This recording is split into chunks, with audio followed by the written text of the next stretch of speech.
So, a friend of mine who knows about, it's a long story, but he knows about, he said because of you and what you've done, ukulele sales are huge. People are buying ukuleles. Did you know that? Well, it's also the fact, like, it was kind of getting more popular even when I got it. That's kind of how I got it. Right. And it's kind of slowly becoming, like, it was before, like, oh, my God, like, I'm such a hipster. Like, I play the ukulele. No one even knows what this is. And it's slowly becoming, like... Well, I thought I wish I owned a ukulele company. I've never said that before. Why did I think ukuleles? It's the wave of the future. Why didn't I do that? Well, congratulations. It really is. It's, like, growing really big.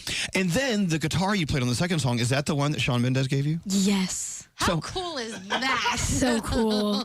It sounds really nice, too. I don't really know a lot about guitars. I don't know what, like, oh, this sounds nice. All I know is it sounds good. So. And it does. For Simon Cowell to say, hey, you're the next Taylor Swift. I mean, that's cool. Yeah, it's really cool. I just think you're the next Grace VanderWaal. Well, yeah. Oh, that was beautiful.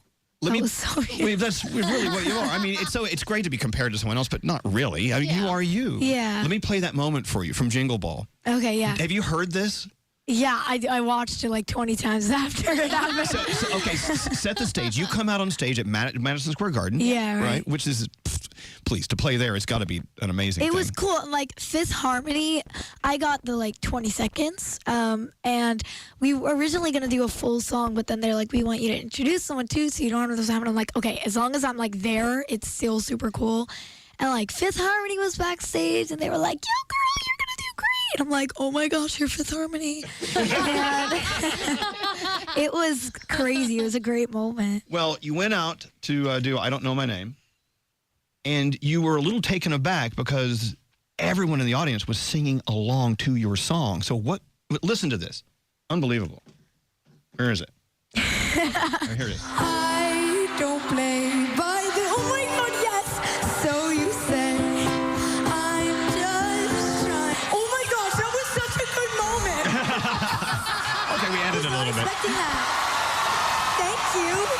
To hear that roar of the crowd is, I mean, goosebumps. Yeah. I mean... It was really crazy because that's way... I don't even know if that's... No, I'm sure that's probably bigger than AGT. But it was so weird. I've never in my life heard, like, that many people. And since it's, like, all around you in the back, too, it feels, like, so weird to, like, hear it all. But it's, like, the best thing ever. It really is. They say when you play the Garden, it's unlike anything you've ever experienced. But, okay, I was just reading the lyrics that you wrote. I went from bland and popular to joining the marching band. I made the closest friends I'll ever have in my lifetime. I'm lost trying to get found in an ocean of people. Please don't ask me any questions. There won't be a valid answer. When I was what, you wrote that when you were what, 12? Yeah. When I was 12, I was just picking my boogers. I mean, that's really the only talent I had at 12. I was great at it.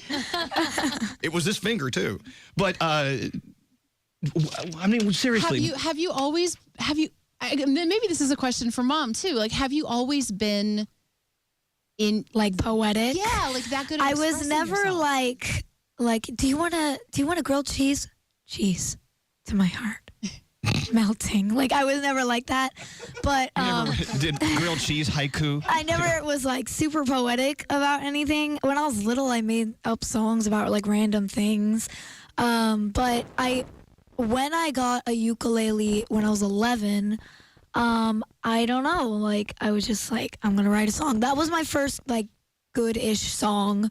There were many bad, weird songs before that. Like, okay, just off the top of your head, what's like a bad, weird song? The really only one I can remember, because I've gotten that question before, was about like a shadow underneath my door, and I was gonna try to make it like all poetic and mysterious.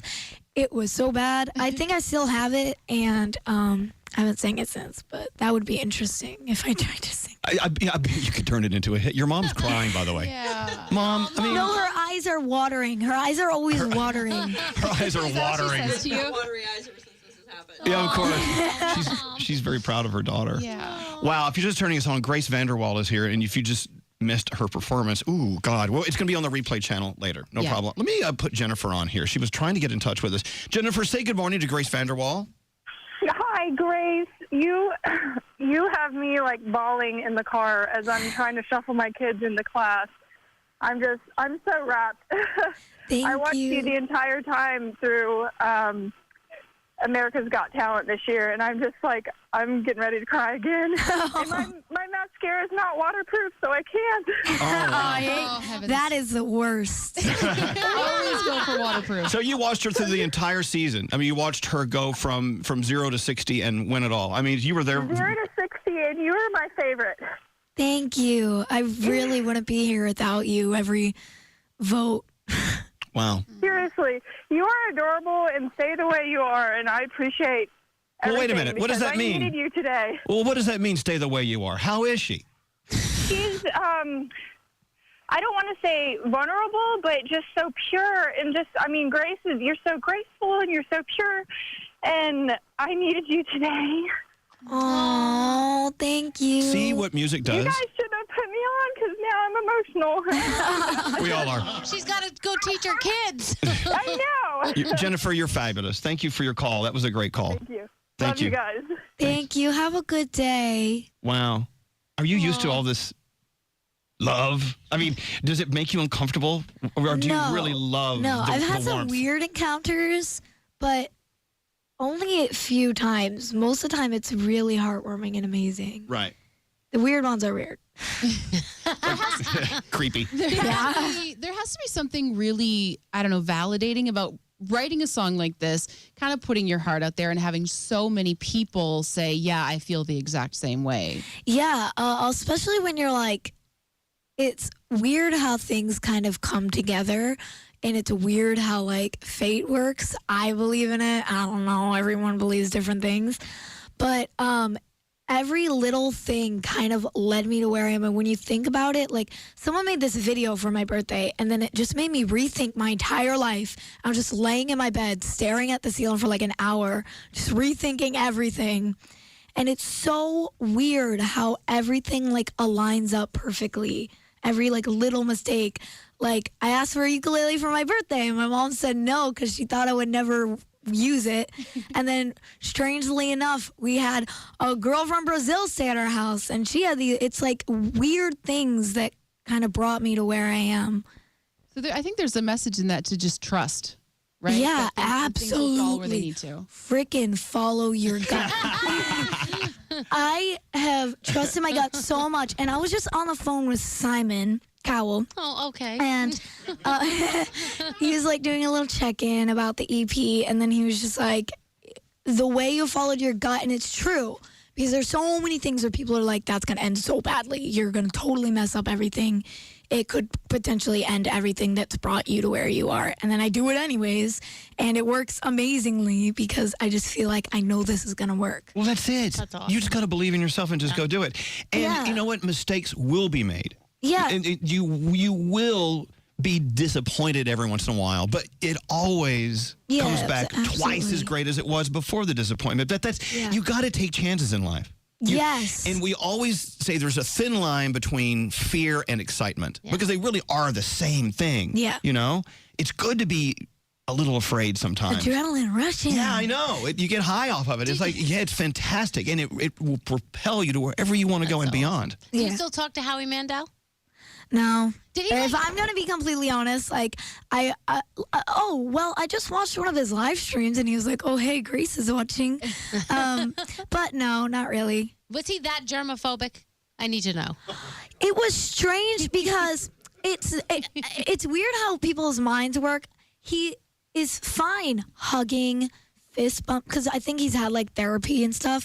It's open palms Right. that get him, and he's we once had like this horrible thing right before a show, and like my hair was all hairsprayed, and I need to go in his dressing room and use a sink. Like these people are like trying to wash my hair in the sink. And his dressing room, they have to buy all new makeup and lay it out perfectly for him every day because he won't use it twice because of the oils and germs. Wow. We all have that thing. Yeah, we have do. something. We all have our. What's your thing? Do you have like a weird, Like a pet peeve? Yeah, a weird thing that makes you just everyone look at you, Grace, and go, "Oh, she's a little strange." There's got to be something. Well, now you're putting me on the spot. Well, you're not gonna. You don't think it's weird. It's hard to identify them. Exactly. It's everyone's different. So like, I would think, oh, doesn't everyone think that's weird? And then other people will be like, oh, what you talking about? That's like totally normal. It's good to be a little abnormal. By the way, we're watching Frankie. He's falling, literally sleeping as he's sitting up. Yeah, he's falling asleep. He's like in his baby Bjorn. It's so cute. He's not a very good fan of the show. He's falling asleep over there. Like, God, you guys are boring. Like, phone tap or something. Now, what made you? Who's Frankie belong to the family, or you, your mom? I mean, who's Frankie belong to? Me. You. Oh, look at him. He loves you. God, he's the best. We're going to take some pictures of you and Frankie. Frankie's a superstar. As a matter of fact, we just want pictures of Frankie. Really? We don't want you. He's a star. I feel like most of the time people invite me to things and they're like, I'm thinking in my mind, they're like, we only invited you for you. We're using you for Frankie. Well, okay, the EP is out. It came out December 2nd, so it's out. I Don't Know My Name is on there. Clay, Light the Sky, Beautiful Thing, Gossip Girl. When do we hear something else from you? Are you working on other things, or is this it for a while? What are you doing next? We're keeping it on. We want to keep you on your toes. So, but we're working on it. We're working on like a full album. Wow. It'll be exciting. Good for you. By the way, Suffern, New York, right up the street, next to Succotash, New York. It's a stupid joke. Well, so you used to listen to our show when you were growing up, right? Yes. Or recently you started listening? Just like recently, maybe in like 5th and 6th grade is when I started, because I actually like started to kind of understand it and think it was funny. Yeah. and your mom would you Mom, would you ever like turn it down when we got a little raunchy? Because we do get a little raunchy sometimes. Yeah, she would turn it down. Because we don't want your pure ears to hear the filth. I'm too innocent. You guys are ruining the childhood. I know. Grace, it's such a pleasure to have you here. And your mom, and of course, little Frankie, you guys are always welcome to come here anytime. And we're looking forward to more music and great stuff this year from Grace. Excellent. Grace VanderWaal.